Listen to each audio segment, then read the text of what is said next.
The angel of the Lord. Rashi says in his introduction to Zechariah chapter 1, the prophecy of Zechariah is extremely enigmatic because it contains visions resembling a dream that requires an interpretation. We cannot ascertain the truth of its interpretation until the teacher of righteousness comes. Nonetheless, I will put my heart to recounseling the verses one by one, according to the interpretations that resemble it, and follow the interpretation of Jonathan. This is God's test for the Jewish people, in particular the Jewish leaders. God's test of who the descendant of David is. The man described in Isaiah 53, the teacher of righteousness. That's who Rashi, known as one of the first rabbis to say that Isaiah 53 described the people, the Jewish people, as the patriarch Israel. Then here he is in Zechariah saying, we got to have to know the truth of at least chapter 1 of Zechariah, to know its truth, because we can't do it.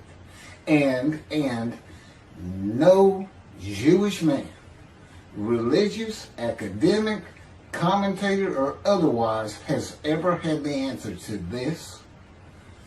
And yet this video is going to give it to you. Why? I'm a teacher of righteousness.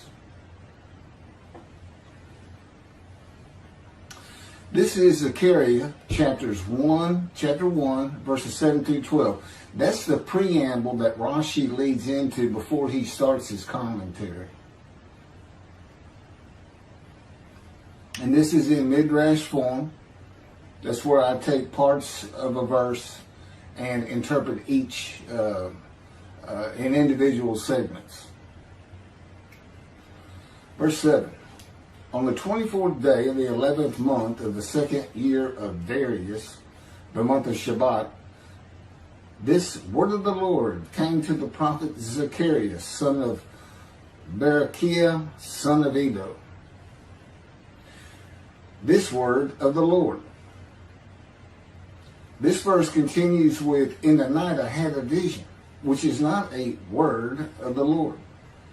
The word of the Lord coming to Zechariah means the messenger of the words of God has come to Zechariah, who is the angel of God's presence, and the word of the Lord. Literally, that's his name. He has alighted upon Zechariah to bring a vision from God. Not a word, a vision. Verse 8. In the night I had a vision. I saw a man mounted on a bay horse standing among the myrtles in the deep, and behind him were bay, sorrel, and white horses. In the night I had a vision. There's a man on a horse standing in the myrtles. He is later referred to as the angel of the Lord, standing in the myrtles. The angel of the Lord alights upon and enters men, and my name, Hashem, is in him and can speak through the man.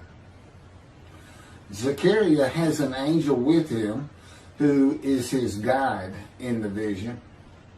The deep is like a valley Zechariah is looking down on, filled with myrtle trees, and then an open area below that is where the bay, sorrel, and white horses are. Verse 9. I asked, what are those, my Lord?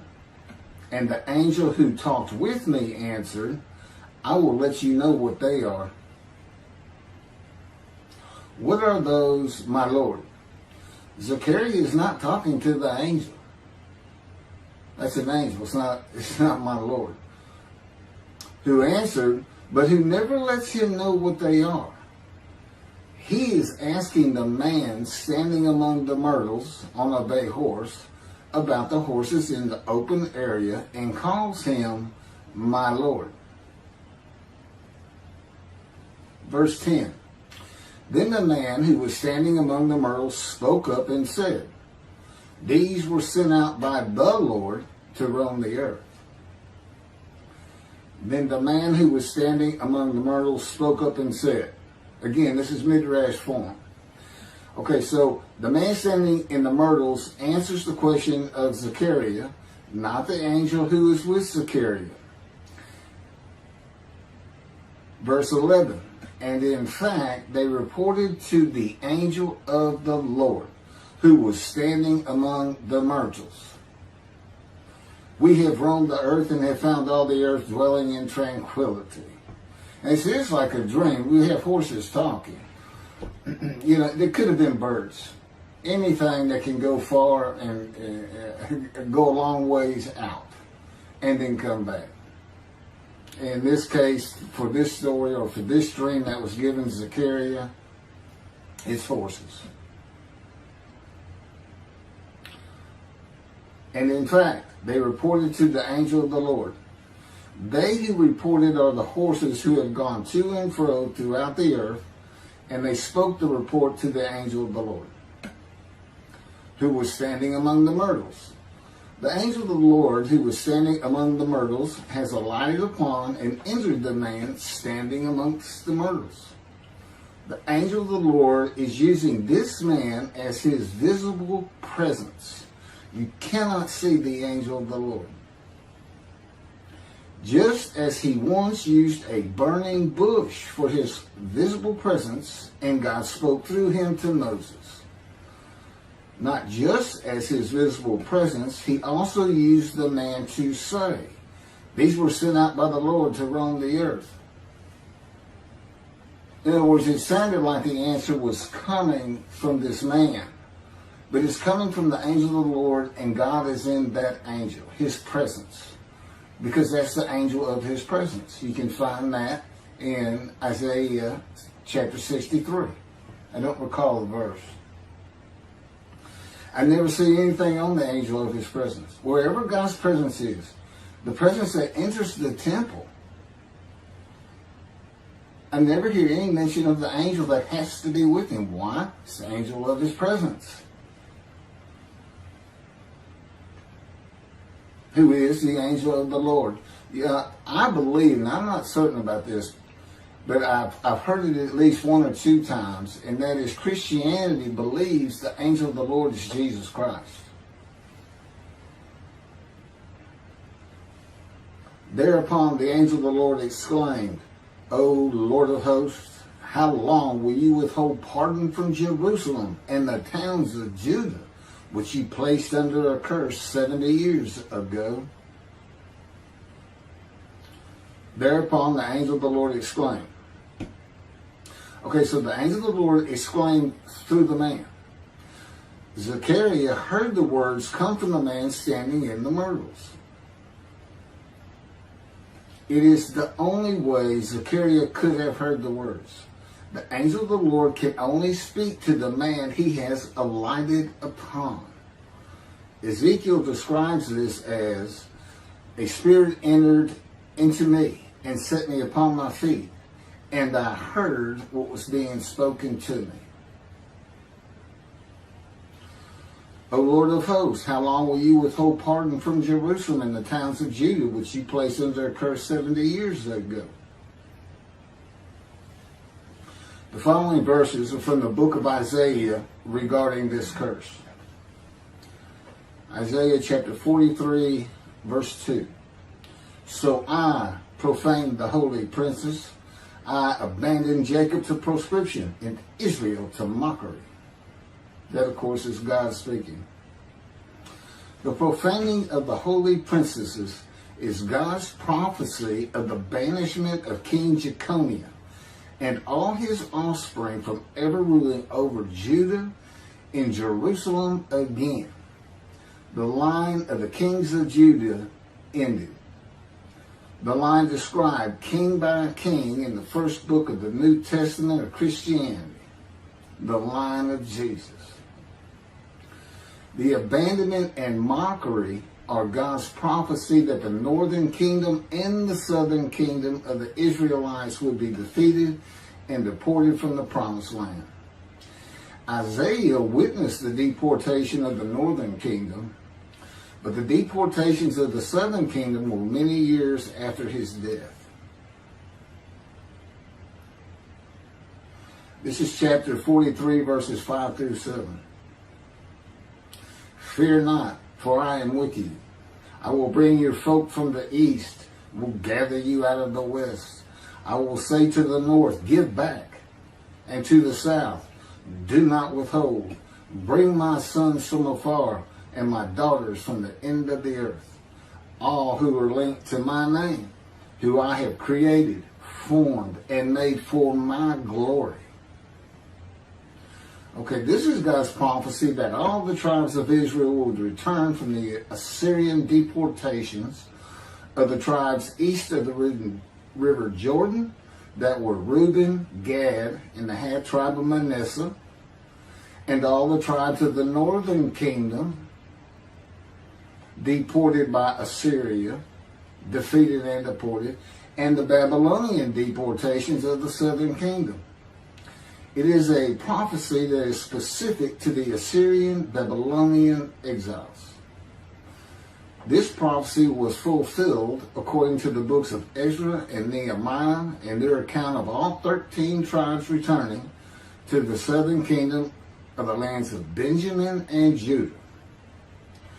Jerusalem is within the lands of Benjamin, and his lands are considered part of the kingdom of Judah, since that is where the kings of Judah rule from. 10 tribes being lost and not returning is a myth. When the 7th month arrived, the Israelites being settled in their towns, the entire people assembled as one man in Jerusalem, as the man Israel, all of them. When the people Israel gather as one man, it is all 12 tribes who were allotted lots of the promised land, and the Levites. They did not receive a portion. They were allowed to go from lot to lot, tribe to tribe, and everybody was supposed to take care of them. The Levites, that would be Levi, the son Levi, the priestly tribe without an allotment of the promised lands. Judahites and Benjaminites alone are not Israel, though all references to Israelites would include them. All of Israel had returned together to Jerusalem and Judah, mindful of the imported Gentiles in the northern kingdom, imported by the Assyrians, many of whom tried to stop the building of the second temple. This is why everybody returning, all 13 tribes, all went to Judah. The northern kingdom was occupied by Gentiles, I would assume Assyrians and Arabs.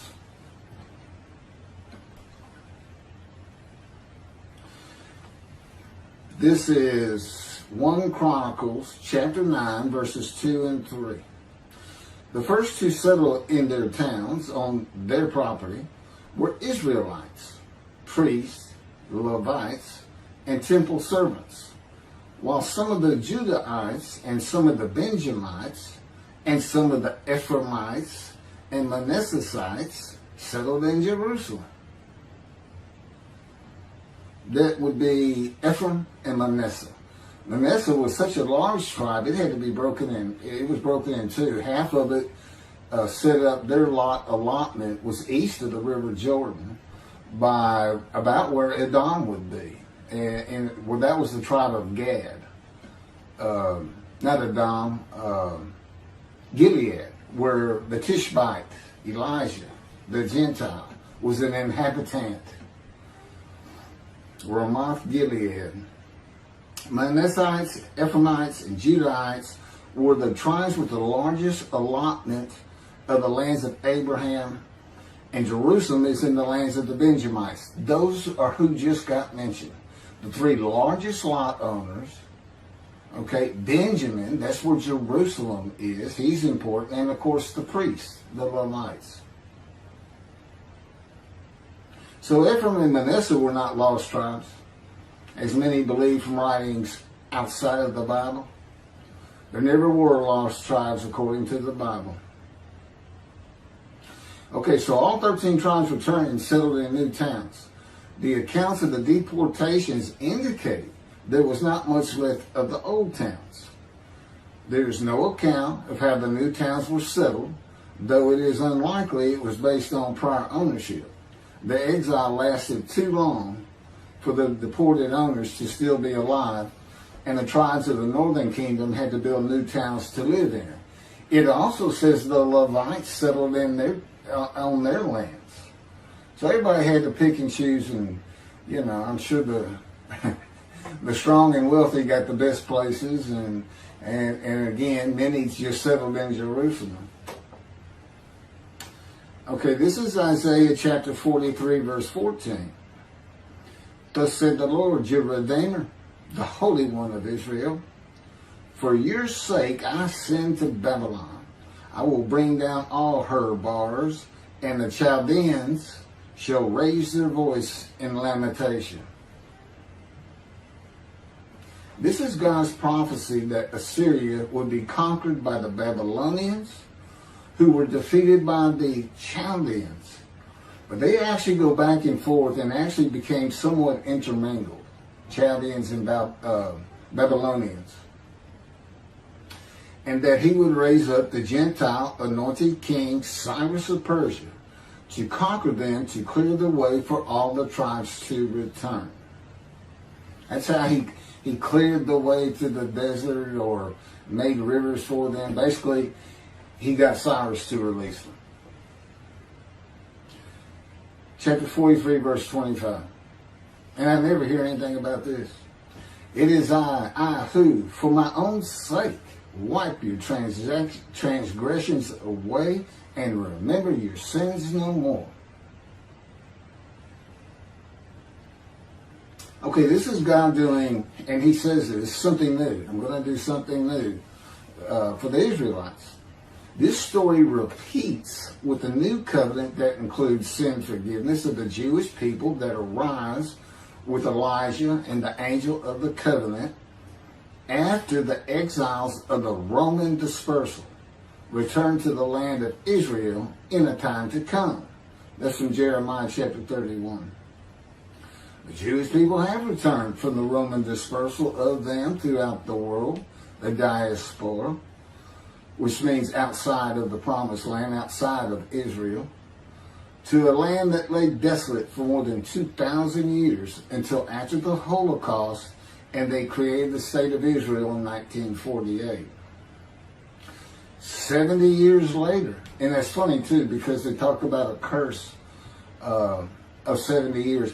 That 70 years, I believe, just applies to the last of 3 deportations of Judah and the defeat by the Babylonians, because the northern kingdom had been defeated and deported long before that, and the first to be defeated and taken to the lands of Assyria was Gad, the half tribe of Manasseh, the lands east of the river Jordan. 70 years later, the land blooms again, and Jerusalem has been rebuilt as a great city, larger than it was in ancient times, according to God's words in Jeremiah 31. The time to come to deliver the new covenant with sin forgiveness is here.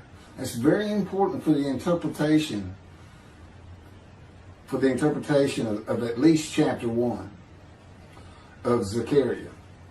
That means the angel of the covenant that you desire of Malachi 3 is on his way, followed by God and the messenger Elijah. And when God's third temple is built, he will return to it suddenly. This is the day of the Lord. That's Malachi chapter 3. Now, Zechariah is in Jerusalem, and the construction on the second temple is about to begin. Isaiah has written God's words of sin forgiveness, which would have removed the curse long before this, when they were returning, when the remnant of the 13 tribes was returning.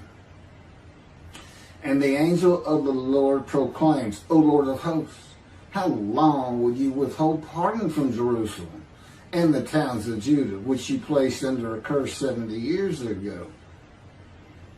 Okay, this vision of Zechariah and the words of the angel of the Lord through the man standing in the myrtles regarding the curse 70 years ago is to make Zechariah think and try to understand why the angel of the Lord would say this. From his perspective, the curse was lifted. He was back in Jerusalem with all the tribes preparing to build the second temple. The vision is for Zechariah to find out how and when the curse was lifted. And that's important today, because this is the day of the Lord. The new covenant is here, and every single Jew throughout the world is forgiven of their sins right now. And that message has been given to me to be delivered. And it's not getting out there. It's just not getting out there, and that's what happened here. Because if you read Ezra and Nehemiah, it's clear they had no idea that their slates had been cleaned. And sin and continue. Once you know that God has just said, okay, I'm not going to remember any of that. Let's all start fresh. I'm here with the covenant of friendship. Let's everybody start being observant Jews. Okay? Which would include going to Yom Kippur. Having a slate clean does not mean you have a lifetime now of sin forgiveness. The books of Ezra and Nehemiah reveal, this is how God had me write it down. This is from the book, Isaiah 53, in the day of the Lord, that was dictated to me. The books of Ezra and Nehemiah reveal that the 13 tribes did not know they had been forgiven. Right. We had to wait for the teacher of righteousness to know. And this is another thing I never see in this Messianic era that is taught, that is coming, is that God is with the descendant of David as he was with Moses. I mean, just right there with him.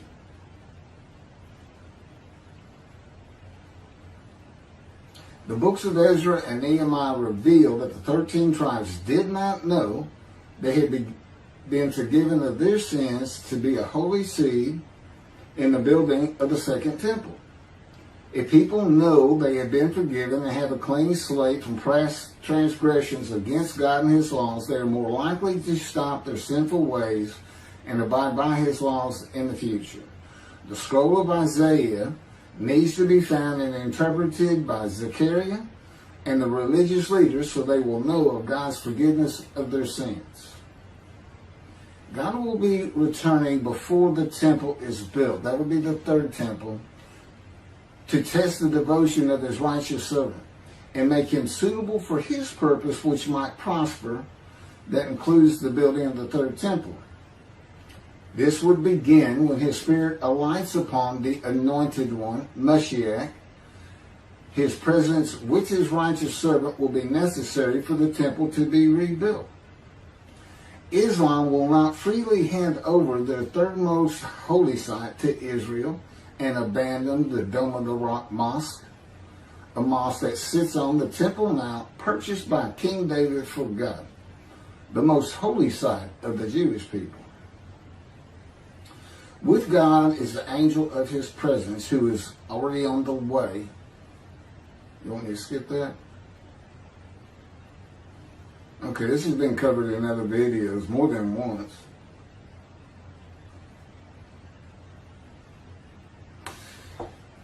The prophet like Moses will have other similarity to Moses beyond writing God's words at his command and direction. As this was written, at God's command and direction, I typed those words. To the greatest degree possible for any human being, Moshe's identity and existence became one with the Creator. Now that's who you're looking for when you say the prophet like Moses. It's not Joshua. I've heard that one, which is, it says right there on that page, there's never been another prophet like Moses. Well, his attendant Joshua standing right there, if that's, anyway.